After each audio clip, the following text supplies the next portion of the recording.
Is Prince Harry now simply showing zero respect for our gracious Majesty the Queen, and more importantly, the people of the United Kingdom and the Commonwealth? Hi, good morning, Neil Sean here in the heart of London. Thanks for your company today.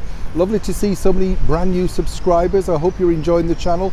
We like to give you a bit of diversification. That's a big word first thing in the morning, isn't it? Yes. But as you can see, we like a little bit of showbiz stories, politics. We like to bring you all the things that are woke, that I'm sure possibly annoy you as much as they annoy many, many people around the world. And of course, all the latest breaking royal and international news. Now, this particular story is rather tragic, in fact, because when you think about it, Prince Harry really on a very difficult time for our wonderful monarch, Queen Elizabeth, basically to try and take her government to court. By that I mean the Home Office, and of course bringing in the Home Secretary, Priti Patel, into this fight over security is utterly embarrassing, you know. I mean, it's kind of just the worst possible thing you can do at the worst possible time.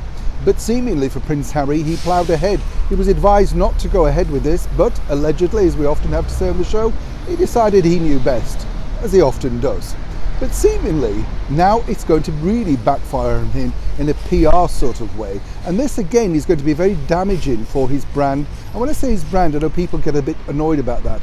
What I mean is, you know, the projects that need goodwill, like Spotify, Netflix, the book deal, or anything else that the duo are currently working on. And here's the reason why. If Prince Harry does decide to not attend a memorial for his late grandfather, of course, His Royal Highness the Duke of Edinburgh, Prince Philip, at Westminster Abbey on March the 29th, then that will seem as a bit of a snub, a slight, and more importantly, the height of bad manners. Now, we're told, of course, that Prince Harry had a very close relationship with Prince Philip and got on incredibly well. I wonder what he thinks about the relationship now. Goodness, must be difficult. But more importantly, if Harry, allegedly as ever, says that he's not coming back without the required security, then senior palace courtiers have told me that he simply will not be coming back, and that will be seen as a big slight snub.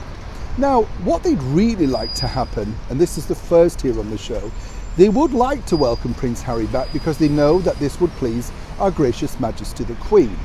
What they don't want is the media circus taking away and deflecting from what should be all about a wonderful man who gives so much service to, of course, the country and the Commonwealth. But if, of course, he decides not to attend, he gets the headlines, and if he just quietly came back in on a commercial flight and came under the umbrella of the already worthy Metropolitan Police and, more importantly, Royal Protection Squad, then I think this would do his PR and public standing a lot of good.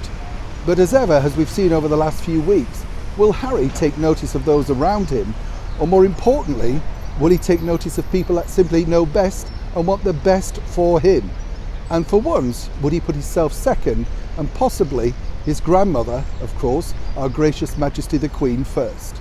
As ever, when I know more, you'll know more. Neil Sean in the very heart of London.